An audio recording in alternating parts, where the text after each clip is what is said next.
प्रवास खळवेला मात्र स्ट्रायकिंग एंडवरती आपल्याला पाहायला मिळतात. नॉन स्ट्रायकिंग एंडला रितेश यादव अर्थातच बाबू पाहायला मिळतात. तर गोलंदाजी ट्रॅकवरती मनीष यावेळेला शरीराचा वेध घेणारा चेंडू आडवा बॅटनं प्रहार करण्याचा प्रयत्न. पूर्ण दिवसभर केलेले विजयासाठीचे प्रयत्न हे सर्व काही पणाला लागलंय. एक संघ या स्पर्धेचा विजेता संघ ठरणार. खरं तर 4 संघांना या ठिकाणी सन्मानित केलं जाईल. तिसऱ्या आणि चौथ्या क्रमांकाचे संघ कोण ठरणार, संघ या तमाम प्रश्नांची उत्तरे देणार आहे. शेवटचे 5 चेंडू शिल्लक.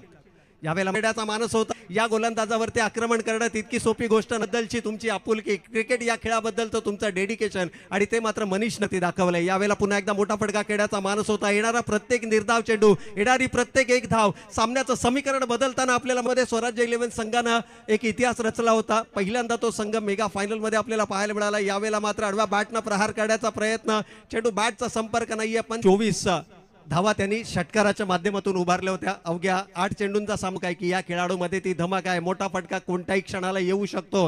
ही किमया याच संघानं याच मैदानावरती केली आहे. यावेळेला मात्र थोडासा चेंडू स्किट होतोय. सिंगल आली आहे. दुसऱ्या धावेसाठीचा प्रयत्न अगदी सीमारेषेच्या लगत चेंडू अडवला जाईल. 2 धावा कंप्लीट होत आहेत. तिसऱ्या धावेसाठी प्रयत्न जिंकणारा तर एक संघ जिद्दीने, ज्या जिद्दीने या ठिकाणी लढले, ज्या जिद्दीने हा मेगा फायनल. 1 चेंडू शिल्लक, 3 धावांची गरज. डावकुऱ्या हाताचा प्रयश मात्र मैदानाच्या आतमध्ये. क्षेत्ररक्षण 3 धावांची गरज. 2 धावा जरी आल्या तरी देखील आर्यन सामना आपल्याला या ठिकाणी पाहायला मिळतोय. मायक्रोफोन होतोय बंद, टाळ्यांचा गजर.